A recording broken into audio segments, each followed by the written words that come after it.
audit outcomes, service delivery problems, unstable governance. This has led, of course, to only 28 of the 257 municipalities being named as a going concern. The ANC, the party that is by and large in leadership in these municipalities, be it in some form of coalition or on their own, are gathering in Ekurhuleni for what they call a local government intervention workshop to pinpoint some of the problems and trying to come up with some solutions. For more on that, we're joined now in studio by NEC member of the African National Congress, also Deputy Minister for Cooperative Governance and Traditional Affairs, Park Stow. Good to have you, Chairman. Thank you very much for your time.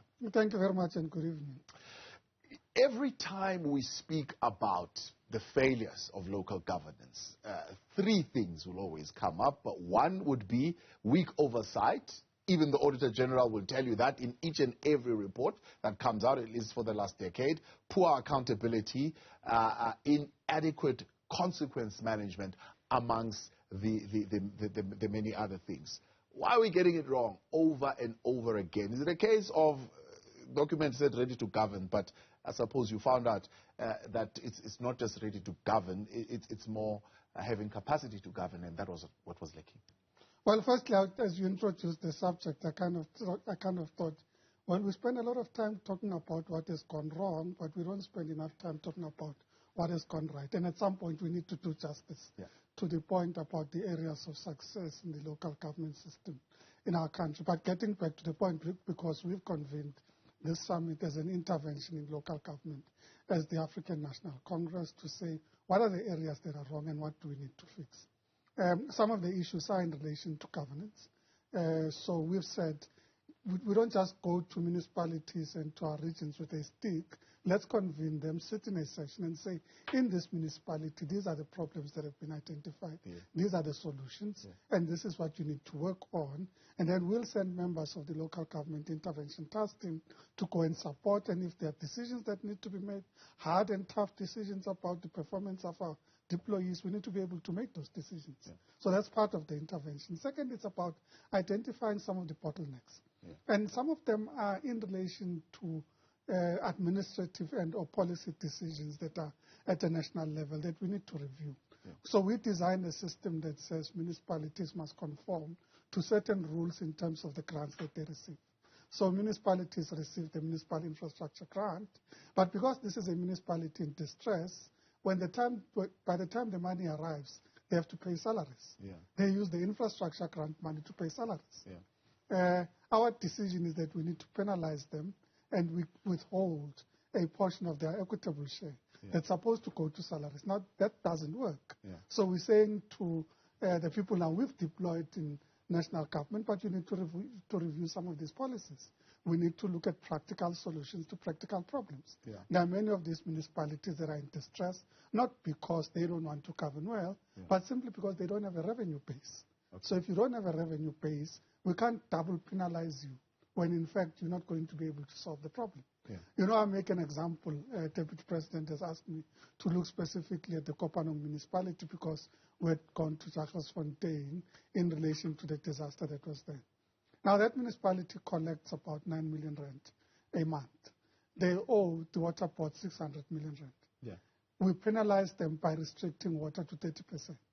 Now that it's not going to resolve the problem.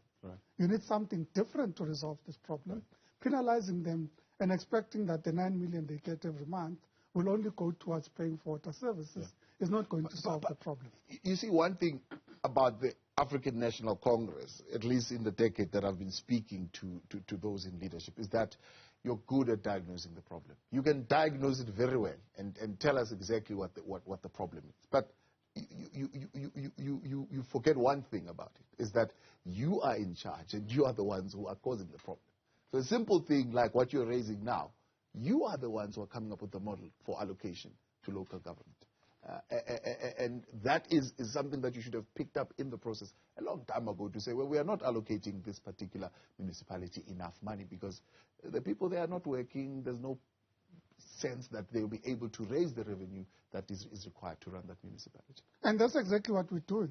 This workshop, in fact, initially we had coined it as a summit, and came back after direction from the Secretary General to say, but you know, we've been having meetings, we've discussed policy. We actually need to go and solve the problems. Yeah. We're meeting here to solve the problems, not to diagnose them again. And we're very deliberate in this session to say to all the mayors and leaders of ANC-led municipalities, this is not about diagnosing problems. This is about dealing with solutions. Yeah. Some of these solutions we've presented to them. We've said, for example, that in municipalities where you are underspending on your municipal infrastructure grant and other national infrastructure grants, that will invoke a section of the Division of Revenue Act that allows this to become an indirect grant so that we can allocate it to a national agency or a different agency to spend it because you, as a municipality, are not spending. Instead of sending the money back to Treasury, we're saying, no, we don't want the money to go back to Treasury. We want the money to go to the services that are needed in these communities and therefore allow provincial or national government to spend it on your behalf. Whilst at the same time we build capacity, let's not deprive the people in your community access to the services that need to be there. So it's a practical solution. Yeah, the NEC has already made a decision on this. There are similar other decisions that we've made, but part of what we needed to do was to call in our own members and socialize them on the decisions that have been taken to say, we've got a list of interventions, we've got a comprehensive intervention program in terms of our program of action in the National Executive Committee. We're implementing it, but let's start by engaging with our members so that they don't just find us coming into the municipality with a stick. They need to understand where we are, what the issues we're dealing with are, and how we are resolving them. And in instances where these are not finding traction in terms of resolution, what steps would take to ensure that there's traction in resolution. Are you not concerned you're going to find contestation? You're going to find opposition to these ideas? For example, a simple thing like the Secretary General says, we are the ones who hire unskilled people into positions of municipal management. It's us, the ANC. We hire them. And then when they get there, corruption, maladministration, and so on and so forth. And then we are surprised as to why this is happening. But we are the ones who are putting them there. And then they end up wanting to take those positions purely for financial gain. Now you come up with something with the Public Service Commission to say, let's professionalize. And so let's remove politics from these positions. And the unions don't like that. So we've already said in the first instance, where there are irregular decisions, we will ensure that these are reversed. Where there's interventions in terms of policy, we've already made a decision around the requirement for minimum competency levels for particular positions in municipalities at an administrative level. We've also found situations where there are different decisions made. So you find a municipality that decides to regrade itself from a level 4 to a grade 6 municipality, and therefore increase their salary budget because then you need to pay employees in line with the grading. That is, then we've said to our members today, no, wait. If this is an ANC municipality, you're going to reverse those decisions. It is a responsibility of the ANC to ensure that its members make correct decisions, and where they make incorrect decisions, we intervene to ensure that you reverse those decisions. So what we're saying to the members is what we're going to be implementing. And that's why we said, let's meet in a workshop, let's deal with the issues comprehensively. Today we're dealing with national policy issues with back to basics. Tomorrow, we're sitting with literally in every province, every municipality, prioritizing those in distress, those that have challenges, and saying, literally in every municipality, what is the issue, what is the resolution, which government agency is responsible for the issues that you're dealing with. If there are capacity constraints, we will deploy as national government capacity to assist you, whether it's in relation to expenditure, whether it's in relation to financial management. We will deploy that capacity, and you will use that capacity because we've experienced in many instances people saying, you've sent the capacity, but we don't want to use it. Right. And now we're saying, but you're not giving us a choice.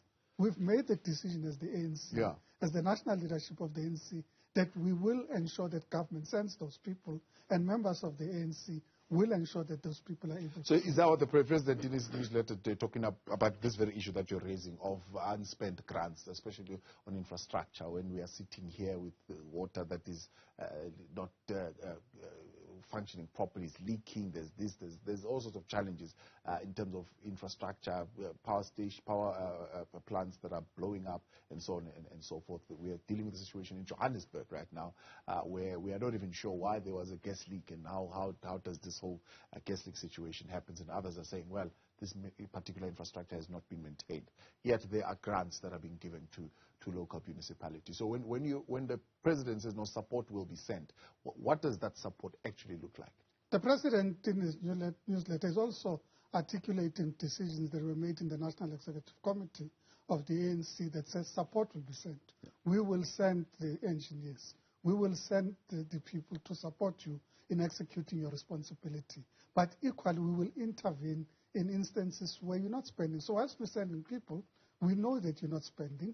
We will ensure that this money is spent and it goes to where the people are deserving of those services. So we've made conscious and deliberate decisions about what interventions we'll make and what interventions would be required from different levels of government, both provincial and national government, but also about which departments we require specific interventions in. And we've said to people, but you can't be having disputes that you are resolving in court when, in fact, there's an Intergovernmental Relations Framework Act that allows for mediation where there's dispute between spheres of government. Yeah. So we find a situation where an agency of government attaches a municipality's account, and now the municipality can't pay salaries. Now, this is not a resolution to the problem. You don't go to court, attach the account, and then decide that you've resolved the problem by creating another problem. As a government agency, you have a responsibility to ensure that these matters are resolved through mechanisms that are created in law to mediate these problems. So these are some of the decisions we're engaging with to say, but some of the interventions are not in themselves a solution to the problem. Yeah. Yes, they address the agency that's in need and feeling the pressure in terms of revenue, but it's not resolving the people's problem in terms of access to water, access to decent sanitation, access to roads, electricity, and so on. And we don't want that situation to continue. It must only be under exceptional circumstances where you pull out that level of stick to be able to intervene. But otherwise, we're saying people must find different solutions to these problems that our communities face. I'm going to bring a scenario for you of what a local municipality is doing. There's an organization called the Ratepayers Association in Westville. I'm sure you've heard the story. 3,000 ratepayers are saying to government, this month, as it ends, you will not get a cent from us. We are not going to give you anything.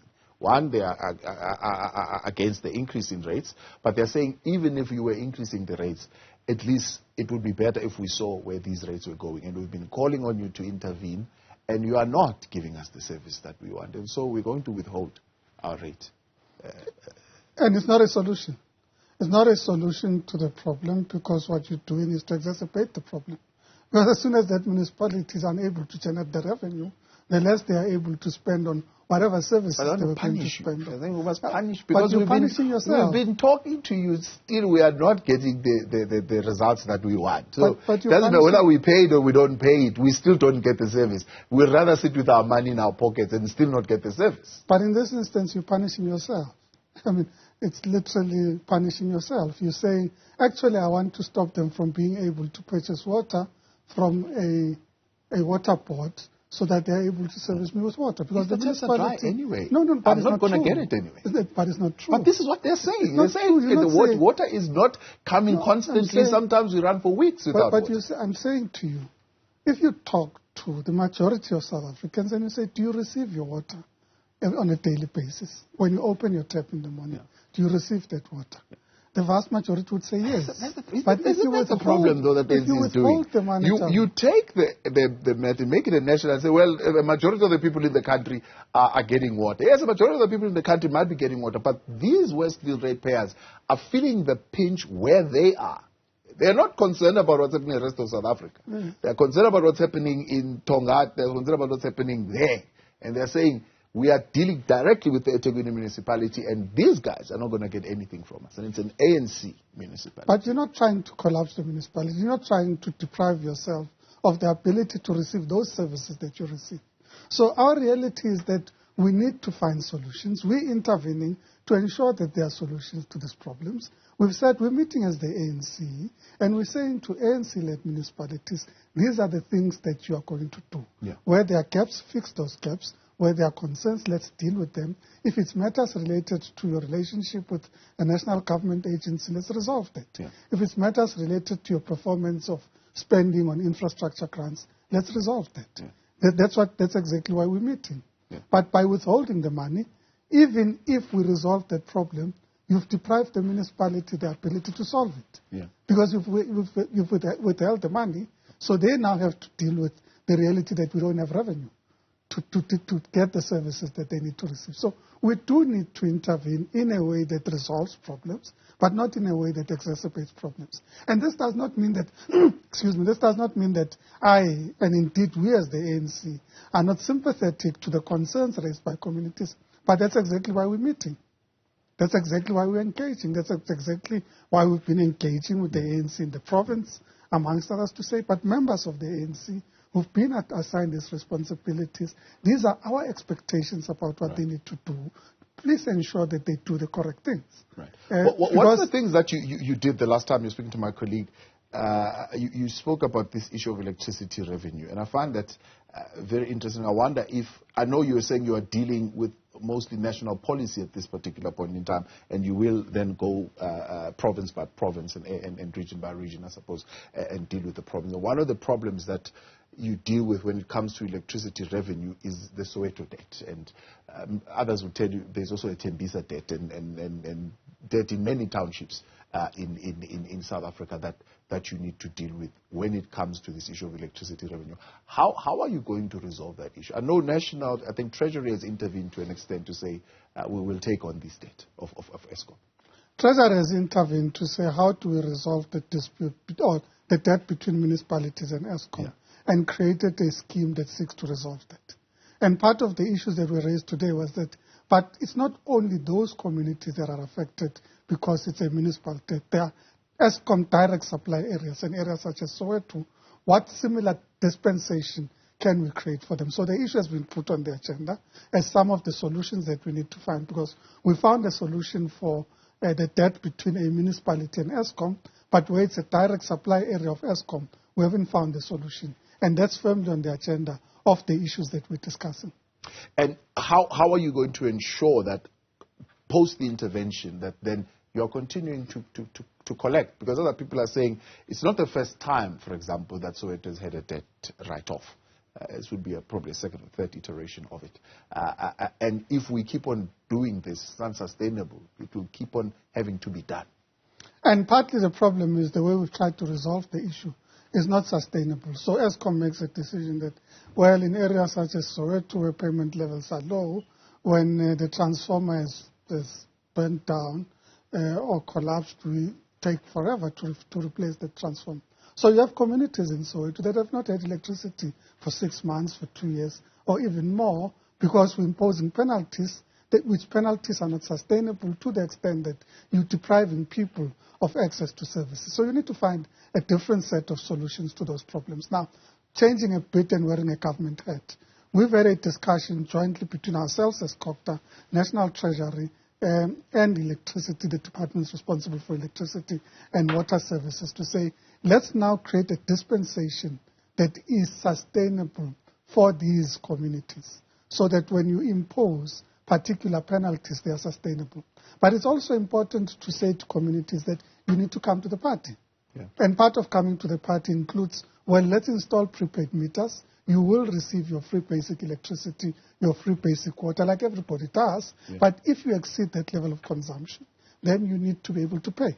Yeah. If there are issues about a means test, and there's the reality that, well, we're a large family, yet we're an indigent family, therefore your allocation is inadequate. Let's deal with that on an individual basis. But the blanket approach should be about installation of prepaid meters, ensuring that people pay up front, but also creating incentives for communities to be able to pay.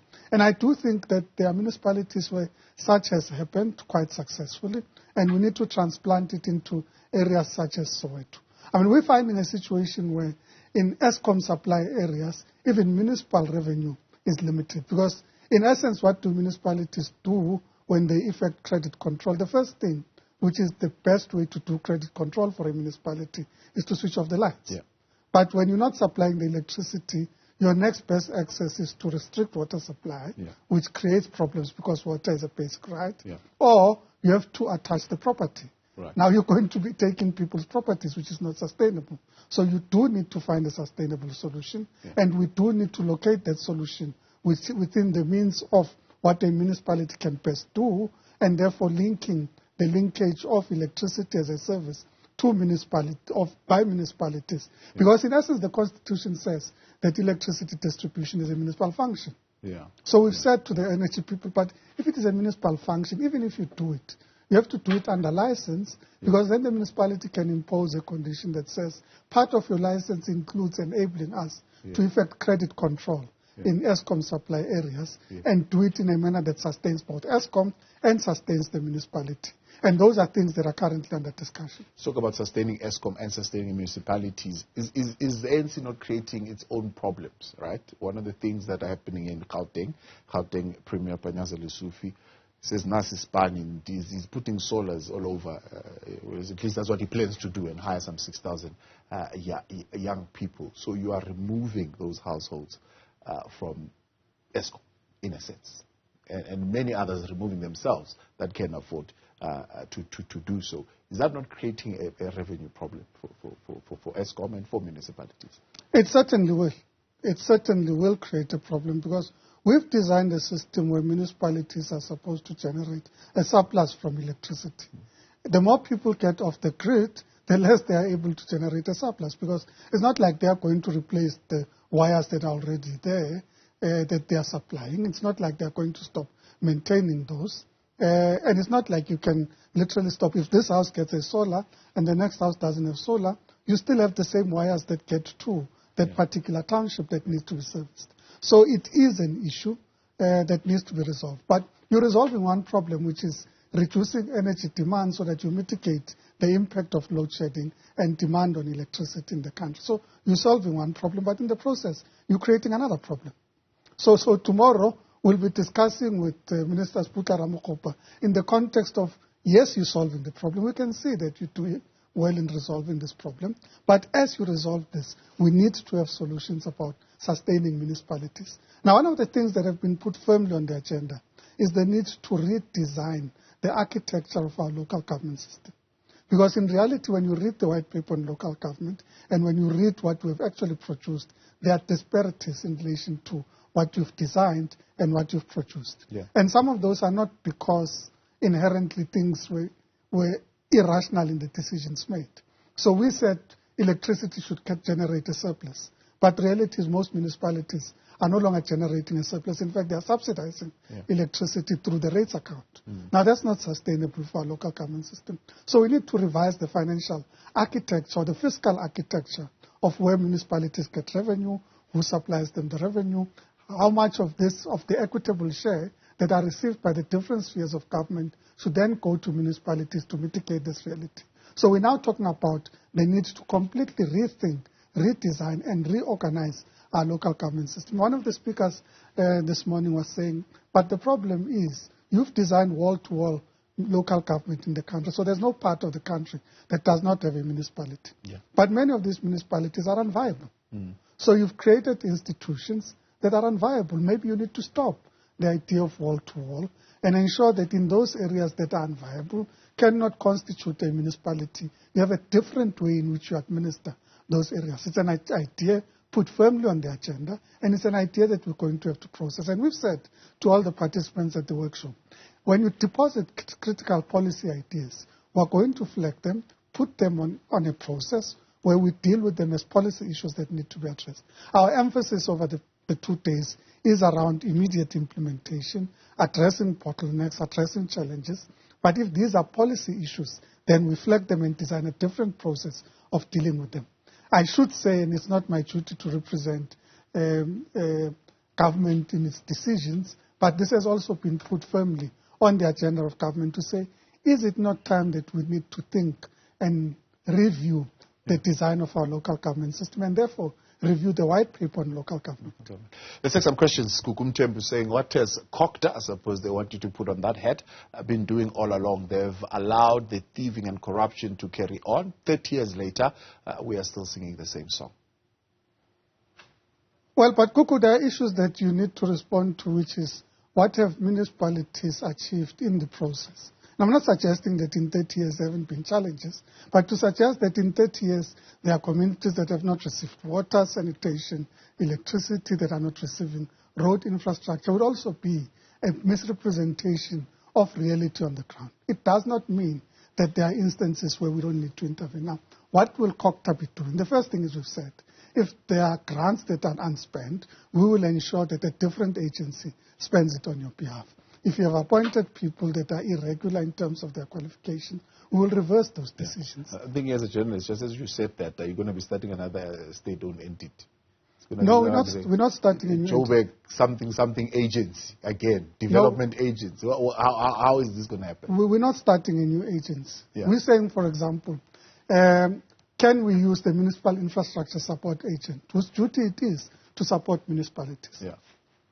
So in instances where we need to use MISA, we should be able to use it. In instances where we should be able to use the DPSA that has built infrastructure development capacity, we should be able to use it. If we need to utilize a water board that has particular skills and capability on water services, we should be able to use it. So we haven't designed an overall architecture that says, let's redesign government and find complicated things. We've said, look at the agencies that you have, look at their capacity, look at the issue that you need to deal with, and assign this responsibility to that agency. Dear, appreciate your time. Thank you very much for joining us tonight. That is ANC NEC member and Deputy Minister for Cooperative Governance and Traditional Affairs, Parks Down.